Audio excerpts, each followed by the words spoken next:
Bismillahirrahmanirrahim. Assalamualaikum warahmatullahi wabarakatuh. Selamat pagi semua. Kenalkan, saya Dr. Narviani. Saya dari Departemen Farmakologi Farmasi, Fakultas Kedokteran UPN Veteran Jakarta. Pada hari ini kita akan membahas tentang antibiotik, itu golongan fluoroquinolone dan cotrimoxazole. Sebagai pengantar, ada beberapa prinsip ya pada terapi itu adalah zat yang digunakan sebagai antibakteri, dia harus dapat menghambat pertumbuhan atau membunuh bakteri patogen tanpa membahayakan manusia. Jadi toksisitasnya harus selektif. Dan jadi dia tidak berbahaya untuk membunuh sel manusia, ya. Dan juga dapat menembus membran untuk mencapai target organ. Misalnya di blok kus ini kita ada kandung kemih, bagaimana obat itu dapat mencapai organ kandung kemih, gitu ya. Kalau nggak bisa mencapai, bagaimana dia bisa memberikan efek antibakteri. Spektrum bakteri ada yang sempit sama luas ya. Untuk yang luas berarti dia dapat membunuh beberapa jenis atau beberapa golongan bakteri. Resistensi ada kemampuan bakteri untuk tidak terbunuh atau tidak terhambat pertumbuhannya oleh antibakteri. Apabila dia sudah mengalami resisten ya terhadap suatu obat, maka diperlukan dosis obat yang lebih tinggi, atau kalau tidak dapat ya terpaksa harus diganti dengan obat yang lain. Ada terminologi antibiotik, yaitu antibakteri yang diperoleh dari mikroorganisme, sedangkan antimikroba adalah antibakteri yang diperoleh dari sintesis atau senyawa non-organik. Lalu ada istilah farmakokinetik, farmakodinamik, farmakoterapik.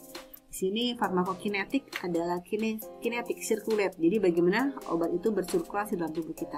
Ada proses absorpsi, distribusi, metabolisme, dan ekskresi. Sedangkan farmakodinamik, bagaimana obat itu memberikan efek kepada tubuh kita, ya.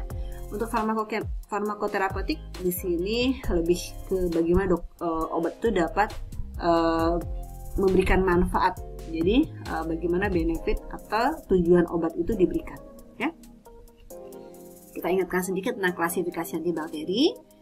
Klasifikasi antibakteri itu secara garis besar bisa dibagi menjadi beberapa kelompok ya. Yang pertama misalnya penghambat sintesis dari dinding sel bakteri.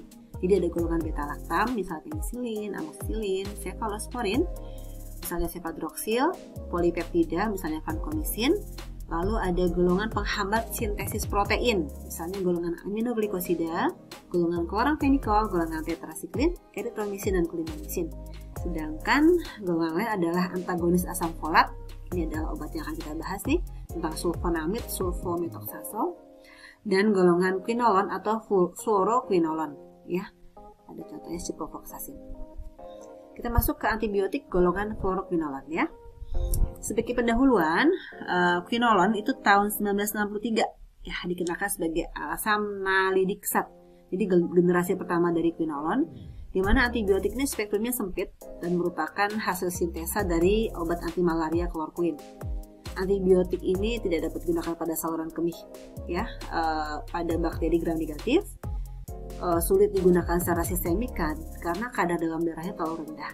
Eliminasi cepat, mekanisme kerjanya dia menghambat DNA girase yang berfungsi mengatasi hambatan pemisahan double helix DNA pada proses replikasi dan transkripsi DNA, ya. Lalu tahun 1980 quinolone ditambahkan fluor gitu ya, menjadi fluoroquinolone, di mana spektrum bakteri lebih luas dan sistemik. Dia dapat poten terhadap bakteri gram negatif dan dapat pada bakteri gram positif tapi lebih lemah. Absorpsinya meningkat dengan tambahkan fluor dengan masa kerja yang panjang. Dan infeksi dapat digunakan untuk infeksi saluran pernafasan, infeksi saluran kemih, saluran intraabdominal, infeksi sendi, tulang gitu ya, kulit, jaringan lunak, dan sebagainya. Jadi bisa digunakan untuk beberapa macam infeksi. Mekanismenya dia menghambat topoisomerase 2 DNA girase dalam proses transkripsi dan menghambat topoisomerase 4 yang diperlukan oleh bakteri untuk replikasi DNA.